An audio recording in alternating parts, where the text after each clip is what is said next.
Pag-uusapan natin ay tungkol sa body odor at ang paggawa ng natural na deodorant.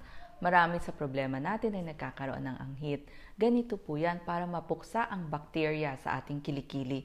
Kumuha po tayo ng cotton balls at 70% alcohol. Yan po. At ilinis ito sa ating kilikili. Yan, ililinis nyo pong ganyan bago tayo maglagay ng deodorant. Ngayon, dalawang klase ang pwede natin gawing deodorant. Pwede yung dry.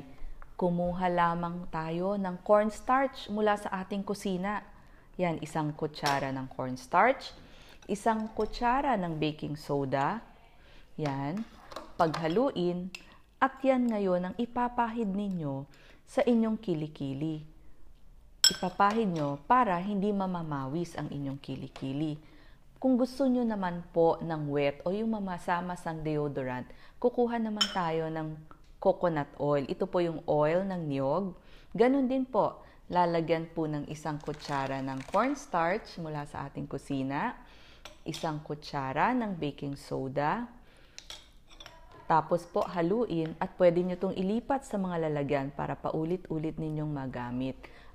Nakita natin na itong cornstarch at itong baking soda ay nag-absorb ng moisture ng kilikili at nag-neutralize din ng acid.